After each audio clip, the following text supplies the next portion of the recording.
Om Swastiastu, Semeton Istana Channel, selamat datang di Istana Channel.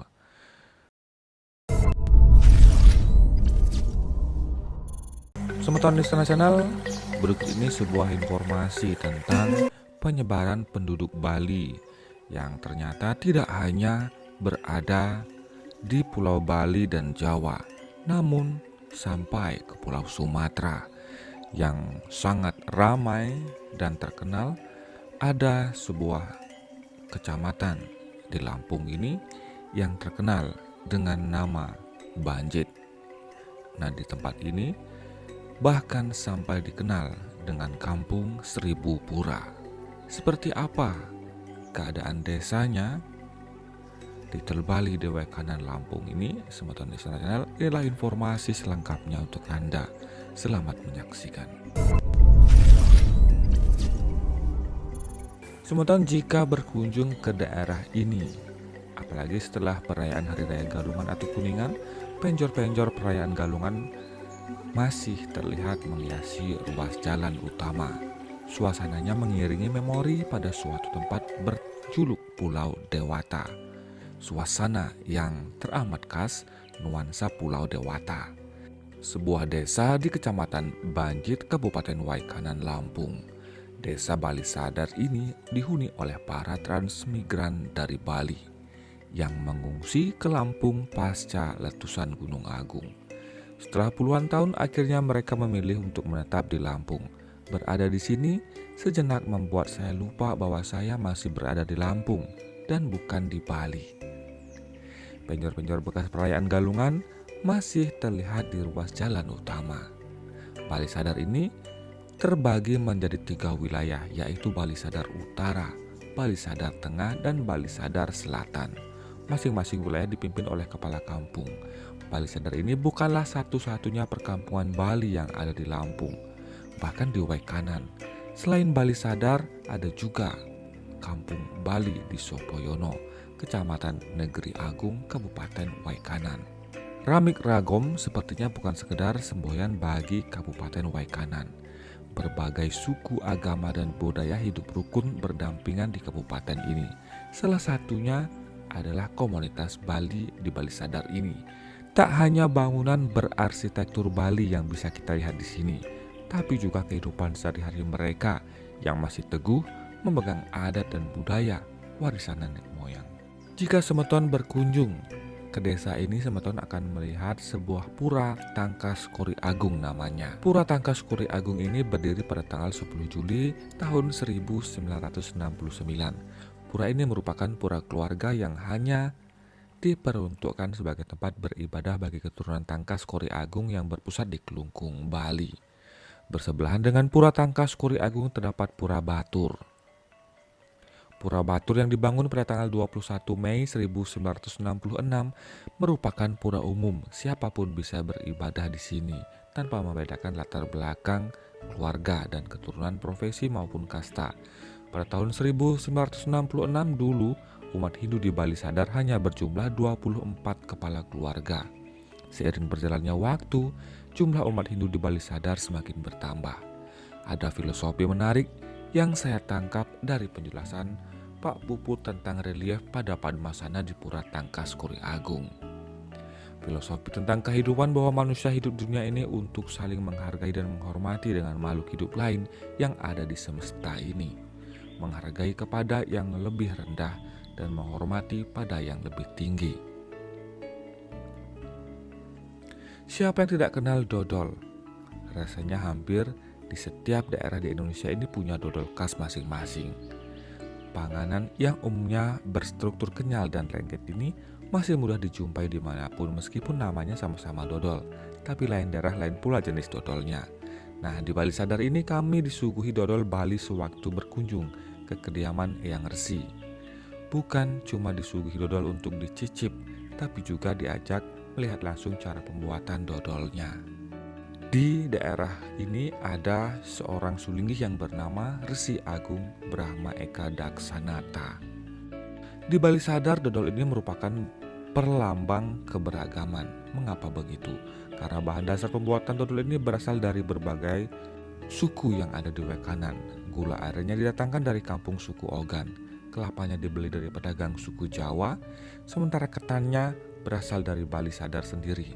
Ketika bahan utama itu diolah dan dilebur menjadi sebuah dodol yang nikmat, rasanya memperpadukan dari manis gurih dan legit. Seperti itulah sebuah keberagaman. Meski berbeda rupa, suku maupun agama, tapi kalau ada kerukunan yang melingkupi pasti akan terasa indah. Dan yang terpenting lagi, dodol ini dijamin halal. Menurut Eyang Resi, ini adalah salah satu cara beliau menghormati tamunya yang berbeda keyakinan, yaitu dengan menyuguhkan makanan yang tidak diragukan kehalalannya. Eyang Resi sendiri mengaku ia dan keluarganya sudah tidak lagi makan segala sesuatu yang berasal dari hewan. Kalau kamu berkunjung ke Bali Sadar, beliau beli dodol Bali untuk oleh-oleh. Dodol Bali ini tidak menggunakan pengawet, tapi meskipun demikian, dodol ini bisa tahan hingga 3 minggu. Mengutip apa yang disampaikan oleh Bang Rinto Mako sewaktu kami berdialog dengan para tokoh masyarakat Bali Sadar di Pura Kayangan yang ditulis pada adventure.com, dari seluruh kampung wisata yang ada, Bali Sadarlah yang terbilang siap menjadi kampung wisata karena ada yang ditampilkan sehari-hari, ya seperti itulah adanya. Mulai dari kegiatan sehari-hari, kebudayaan sampai ritual beribadah, semua yang terlihat bukan diada-adakan. Pantas saja nuansa Pulau Dewata begitu terasa sewaktu kami berada di desa ini, karena masyarakatnya masih tetap memegang teguh ajaran leluhur meski telah puluhan tahun menetap di Lampung. Namun demikian, mereka tetap hidup berdampingan dengan beragam suku lainnya yang ada di Waikanan. Ya, mereka tetap memegang teguh dan menjalankan ajaran leluhur tanpa merusak tatanan yang ada di tanah tempat mereka berpijak. Keberagaman itu indah bila masing-masing saling menghargai dan menghormati. Bali Sadar dapat ditempuh menggunakan kereta api maupun bus dari Bandar Lampung. Apabila memiliki naik kereta api, bisa turun di stasiun Blambangan Ompu. Ongkos kereta api dari Bandar Lampung ke Blambangan Umpu 35.000 dari stasiun Blambangan Empu. Traveler bisa menggunakan jasa ojek menuju Simpang 4 Kampung Negeri. Baru kemudian dilanjutkan dengan naik bus jurusan Bandar Lampung dan turun di Bandar Ratu, tepatnya di Jalan Sopoyono. Dari situ traveler bisa menggunakan jasa ojek untuk ke Bali Sadar melalui jalur Bukit Superli.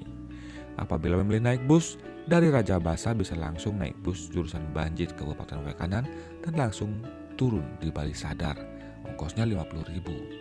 Atau kalau mau lebih mudah, silahkan kontak Wisata Waikanan. Sobat Istana Channel, teman-teman blogger yang berada dari agama Islam dan yang lainnya ternyata datang bahkan menemui Sulinggi Resi Agung Brahma Eka Daksanata dan menyantap sajian yang diberikan, yaitu dodol khas Bali yang dibuat dari gabungan beberapa suku yang ada di sana, yaitu Jawa, kelapanya, kemudian aren, Lampung, dan kemudian ketannya dari suku Wali. Semeton blogger yang berkunjung di sana itu yang beragama Islam pun menyantap hidangan yang disajikan oleh Resi Agung Brahma Eka Daksanata yang juga sudah menjamin kehalalan dari makanan yang dibuat.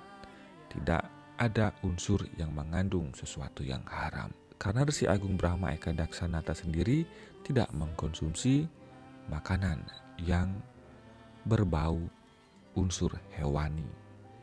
Sobat Istana Channel, kedatangan para vlogger ini tentunya patut untuk diacungi jempol. Sebagai generasi milenial yang aktif bermedia sosial, mereka datang langsung ke lokasi di mana umat Hindu berada dan mencari tahu tentang apa makna dari sebuah padmasana yang ada di sana, agar mereka tidak salah mengartikan.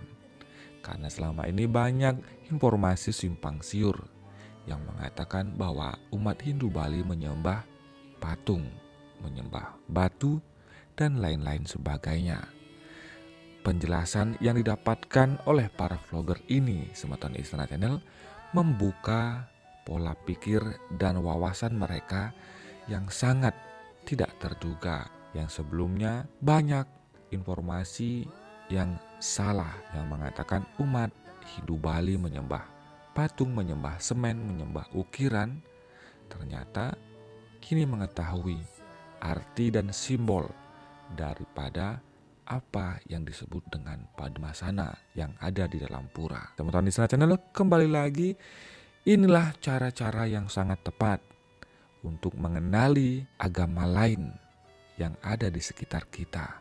Meskipun teman-teman vlogger yang ada di adventures.com ini mereka adalah umat Islam, mereka tidak mau membuat berita yang tidak bersumber dari yang tepat.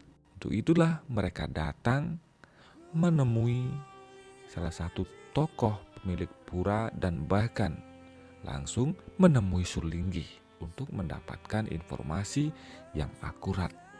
Sehingga dengan begitu, dalam menulis berita, adventures.com dan rekan-rekannya para vlogger ini tidak salah dan terjadi miskomunikasi.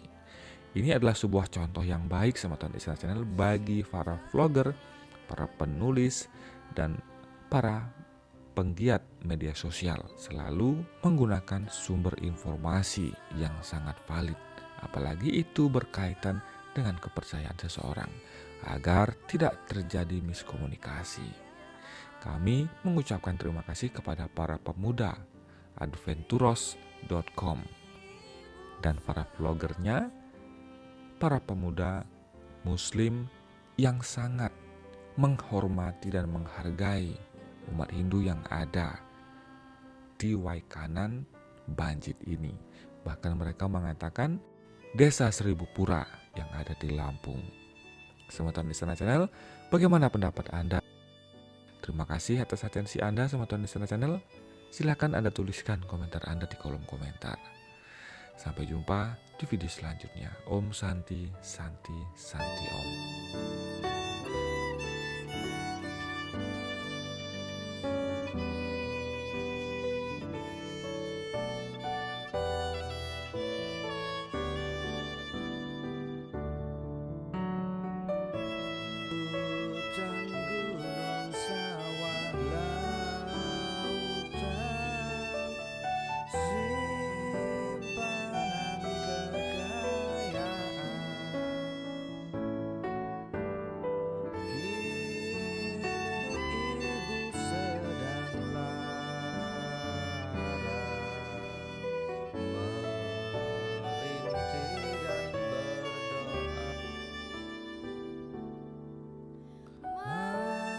Jaga